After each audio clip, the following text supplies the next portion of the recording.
Antes de se popularizar as telas de cinema, turistas visitavam Paris para verem cadáveres em decomposição. No fim do século XIX, uma das atrações mais populares de Paris, na França, não era um museu ou um monumento histórico ou um café. Era um necrotério público. Entre 1864 e 1907, a Morgue de Paris, instalada atrás da Catedral de Notre-Dame, recebia multidões diariamente. A fachada envidraçada exibia ao público corpos anônimos retirados do rio Sena ou encontrados em becos da cidade, dispostos sobre lajes de mármore e banhados por um fio de água gelada para retardar a decomposição. Os cadáveres eram acompanhados por objetos pessoais pendurados ao lado, como roupas, botas e guarda-chuvas. O objetivo era prático: permitir que alguém reconhecesse um parente desaparecido. Mas a morgue rapidamente virou um ponto turístico. Guias de viagem recomendavam uma visita, famílias levavam crianças, vendedores ambulantes se posicionavam na porta. Segundo o National Geographic, em dias movimentados, o local recebia mais visitantes que o Museu do Louvre e superava em 4 vezes o público da então recém-inaugurada Torre Eiffel. Os parisienses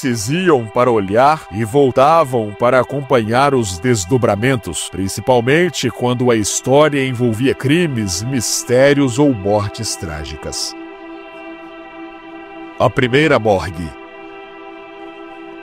No início do século XIX, Paris crescia rápido. Em 1801, a cidade ultrapassou 500 mil de habitantes e continuava a se expandir com a industrialização. Milhares deixavam o campo para trabalhar em fábricas e a urbanização acelerada trouxe um novo problema. Pessoas morriam e ninguém sabia quem era. Explosões de máquinas, acidentes ferroviários e intoxicação por fumaça de carvão se tornaram frequentes. Os operários mortos longe de casa, sem documentos ou conhecidos, acabavam como corpos anônimos. Sem um sistema centralizado de registros ou meios para avisar o público, a polícia não conseguia identificar os mortos nem localizar suas famílias. Os cadáveres se acumulavam nos necrotérios da cidade. Foi nesse contexto que a primeira morgue pública foi inaugurada em 1804. Nos fundos da prefeitura de polícia, era um espaço fechado acessível apenas a quem procurava desaparecidos. A reurbanização de Paris, liderada pelo barão Haussmann, a partir de 1853 mudou isso. Uma nova sede foi construída em um prédio com uma fachada de vidro no bairro da Île de la Cité. A exposição passou a ser permanente e aberta a todos. A tecnologia ajudou. O uso de vidro plano permitia visão clara dos corpos. O resfriamento com água corrente prolongava o tempo de exibição e quando o estado de decomposição era muito avançado, os funcionários substituíam o cadáver por uma réplica em cera. A linha entre o serviço público e espetáculo ficou tênue. Segundo o site JS Tor Daily, a imprensa sensacionalista reforçou o apelo. Jornais da chamada Petite Presse, voltados à classe trabalhadora, cobriam os casos como novelas policiais. Manchetes transformavam desconhecidos em personagens e mulheres jovens em circunstâncias suspeitas recebiam uma atenção especial. A exibição pública de seus corpos, geralmente nus ou semivestidos, rompia com normas sociais da época e aumentava o interesse público. A morgue também virou um tema literário. Charles Dickens e Emile Zola visitaram o local. Zola retratou a cena no livro Terece Hacking, 1867. Para ele, o lugar representava um espetáculo ao alcance de todos os bolsos, que pobres e ricos podem ver de graça. A porta está aberta, entre quem quiser. A historiadora Vanessa Schwartz, da Universidade do Sul da Califórnia, concorda. Ao National Geographic, ela afirmou que a morgue funcionava como o primeiro teatro gratuito de Paris. A fórmula se espalhou em cidades como Nova York, Berlim, Lisboa, Roma, Melbourne e Bucareste copiaram o modelo parisiense parisiense entre as décadas de 1880 e 1900. Além da arquitetura, Paris exportava também o conhecimento. Tornou-se referência internacional em medicina legal e técnicas de identificação. Em 1907, após crescentes críticas e pressões por mais privacidade na morte, a morgue de Paris foi fechada ao público. Uma nova unidade foi instalada em outro ponto da cidade, sem vitrines nem acesso livre. Coincidentemente, no mesmo ano, os primeiros cinemas permanentes de Paris abriram as portas. Como observa Schwartz, a curiosidade mórbida antes saciada com cadáveres reais encontrou substituto na ficção projetada nas telas.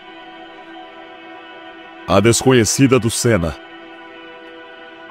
O cadáver mais famoso a sair do necrotério de Paris pode nem ter estado morto. Linconui de la Sienne foi uma mulher que teria sido resgatada do Sena na década de 1880 após uma tentativa bem-sucedida de suicídio. Ao chegar ao necrotério com um sorriso de Mona Lisa no rosto, um assistente ficou tão encantado com sua beleza que um molde de seu rosto foi retirado. Em vez de cair no esquecimento, esse molde despertou um fascínio que atingiu o auge nas décadas de 1920 e 1930. Muitas casas continham uma máscara mortuária de Linconui de la Sienne e muitas obras literárias foram inspiradas em sua história. Apesar de suas origens serem desconhecidas, havia rumores de que ela teria vindo da Alemanha, Rússia e até mesmo do Reino Unido antes de encontrar seu fim em Paris. Na década de 1960, seu fascínio continuou quando ela inspirou o rosto do primeiro boneco de RCP, Ressusci Anne. Nos últimos anos, muitas dúvidas foram lançadas sobre a história de Linconui de la Sienne, principalmente por pessoas que trabalham com os mortos. Acredita-se agora que o molde original tenha sido retirado de uma mulher viva. Morte e propriedade.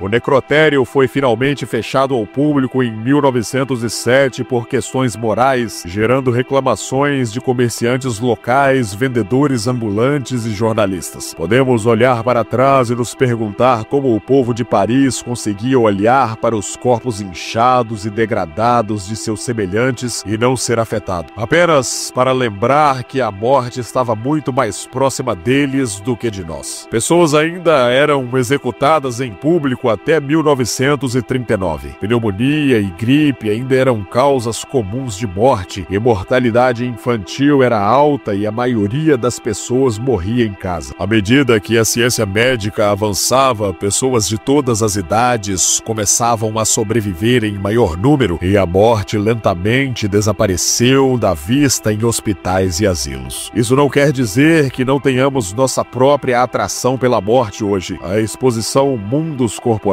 conquistou o mundo quando estreou em Tóquio em 1995. Os cadáveres inodoros e platinados que viajaram pela Ásia, Europa e América podem ter sido higienizados em comparação com os mortos do século XIX, mas os visitantes estavam igualmente ansiosos para vê-los. Assim como o necrotério de Paris, as exposições do Body Wars foram acusadas de imoralidade, desacralização dos mortos e de tratar a morte como um espetáculo. Como resultado da controvérsia, diferentes legislações foram aprovadas em todo o mundo sobre o uso de restos mortais humanos, sendo a legislação do Reino Unido conhecida como Lei do Tecido Humano de 2004. Apesar de todas essas acusações, nosso fascínio continua com mais de 40 milhões de visitantes somente nas exposições de Body Wars. Hoje o parque abriga o Memorial dos Mártires da Deportação e serve como um espaço verde com bancos onde turistas e moradores locais podem respirar e relaxar. Apenas uma pequena placa menciona a existência do necrotério em uma única frase. E se você gostou desse vídeo, deixe o seu like, deixe o seu comentário e compartilhe esse vídeo. Se inscreva no nosso canal. Essa foi a história da morgue francesa, o necrotério aberto ao público. Ficamos por aqui e até o próximo vídeo.